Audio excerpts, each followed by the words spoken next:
బుడమేరికి ఏదైతే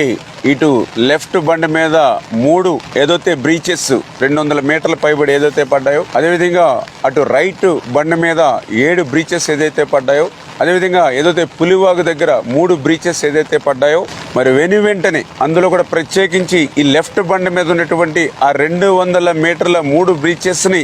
ఆ గండ్లను పూడిస్తేనే ఆ యొక్క సింగనగర్కి కానీ ఆ విజయవాడ పట్టణంలో ఉన్నటువంటి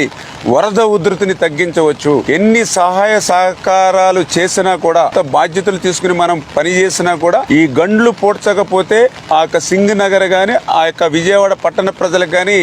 ఉపశమనం ఇవ్వలేము అనేటువంటి ఉద్దేశంతో చంద్రబాబు నాయుడు గారు ఎప్పటికప్పుడు ఈ యొక్క గండ్లను పూడ్చడమే ధ్యేయంగా లక్ష్యంగా మాకు మానిటరింగ్ చేస్తూ, అదేవిధంగా నారా లోకేష్ బాబు గారు కూడా స్వయంగా ఈ గండ్ల దగ్గరికి వచ్చి ఆయన కూడా సూచనలు ఇవ్వడమే కాదు, ఏదైతే ఏజెన్సీలను కూడా ఎన్ని కావాలితే అంతమందిని పెట్టుకుని ఈ ఎంత ఎక్విప్మెంట్ కావాలంటే అంత ఎక్విప్మెంట్ కూడా ఆయన ఎప్పటికప్పుడు మాకు అందిస్తూ ప్రతి 1 అవర్ కూడా క్లోజ్ మానిటరింగ్ చేస్తూ ఉన్నారు. అందుకే ఈరోజు ఎంత వర్షం వచ్చినా గాలి వచ్చినా కూడా దాన్ని కూడా మేము తట్టుకుని ఎదుర్కొని ఏదైతే అధికారులు కానీ అదేవిధంగా ఏజెన్సీలు కూడా వాళ్ళ యొక్క సహకారంతో ఆ బుడమేరు గండ్లను యుద్ధ ప్రాతిక మీద పూర్తి చేస్తూ ఉన్నాం.